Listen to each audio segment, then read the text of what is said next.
रोज पोहे, उपमा, शिरा खाऊन बोर झाला असाल तर दुधी भोपळ्याचे हे खमंग कुरकुरीत असे पराठे करून बघा. तर त्यासाठी मी इथे दुधी भोपळ्याची साल काढून तो किसून घेतला, त्याचं सगळं पाणी पिळून घेतलं. त्यानंतर इथे मी गव्हाचं कणिक मळून घेतलेलं आहे.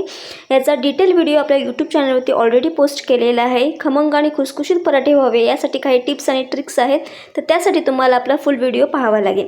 तर मग मी इथे कणिक मळून घेतलं. इथे जे किसलेलं दुधी भोपळा होता त्याच्यामध्ये जिरं, हळद, लाल मिरची पावडर घालून घेतली.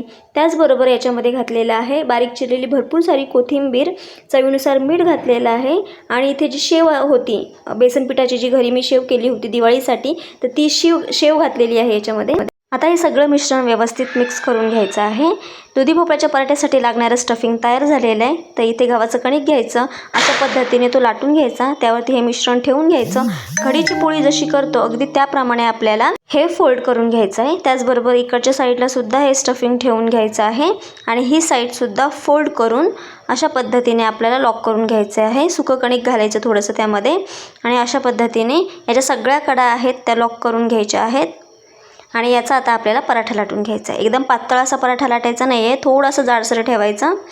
पराठा लाटून झाला की मग इकडे तवा गरम करून घ्यायचा, त्यावर तेल घालून घ्यायचं, त्यावरती हा पराठा घालून घ्यायचा आणि मस्त असा दोन्ही साईडनी खमंग होईपर्यंत भाजून घ्यायचा. पराठा भाजण्यासाठी तुम्हाला तूप किंवा बटरचा सुद्धा तुम्ही इथे वापर करू शकता. मी इथे तेल लावलेलं आहे, तुम्ही यापैकी कशाचा सुद्धा वापर इथे करू शकता, तूप, बटर किंवा तेल. अशा पद्धतीने आता हा पराठा भाजून झालेला आहे.